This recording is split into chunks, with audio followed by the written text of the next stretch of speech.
The Missouri National Guard's Museum of Missouri Military History held its first History Day at the Ike Skelton Training Site in Jefferson City. Today was part of General Steve Danner's vision of the museum being a prime showcase of Missouri National Guard history, and we wanted to fulfill that vision of his to bring in reenactors, historical vehicles, have the museum open to the public, and with this beautiful weather we've had today, I think we've been successful with that mission. The Military History Detachment was able to support staging equipment to set up displays. We even had a local VFW group provide food. Visitors were able to interact with historical reenactors representing over 200 years of military history. We wanted to bring in the reenactors to show people clothing, the accoutrements, make it hands-on, make it real. What all of us like to see is a good turnout from the public to come out and to look at the equipment the soldiers carried, ask questions. In museums, you can't touch the stuff. Out here, we let people touch stuff. And a lot of times that's a real big thing, is to be able to actually physically touch an item. You can come out and touch it, feel it, interact with it, and you get a whole new sensation of what World War II could have been like.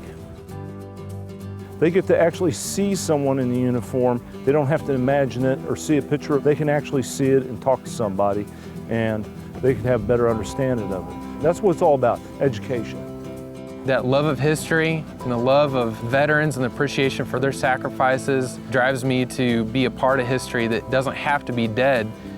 One of the benefits of this hobby, especially with putting on these public events, is occasionally you do run into the World War II veterans.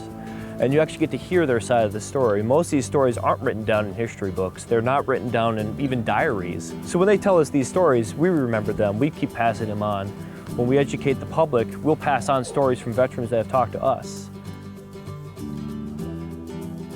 This is a Gewehr 43. This is Hitler's answer to the U.S. M1 Garand.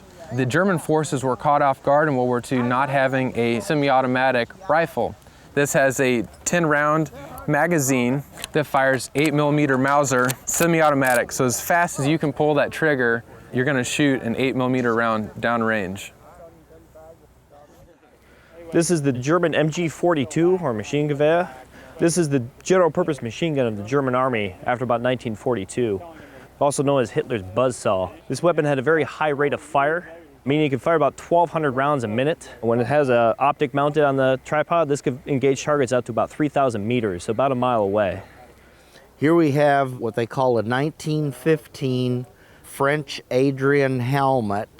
Before this helmet came out, the soldiers were wearing just a soft cap like I'm wearing here, and that didn't afford any protection from splinters when shells would explode above their heads. An officer by the name of Adrian noticed that the helmets the fire departments were wearing were metal, and they afforded a lot of head protection, so he modified these firemen's helmets into a military helmet. So World War I is the first war that actually what they call steel pots or helmets were used in. If you like camping, you like history, you're gonna love reenacting. It's half being a historian and half being an actor, because we have to portray that side. The biggest thing is researching stuff, reading up on it, reading up on the equipment, what it was used for.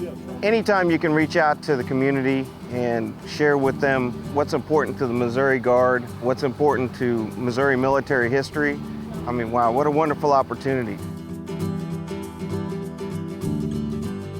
The museum plans on making the History Day an annual event to be held every October.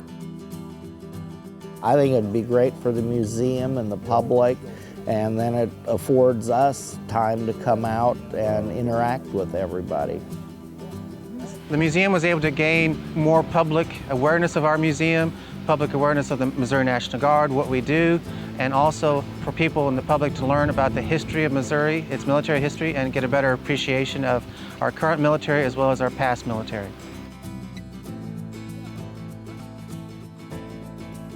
The Missouri Museum of Military History has over 6,500 square feet of exhibit space and is free and open to the public.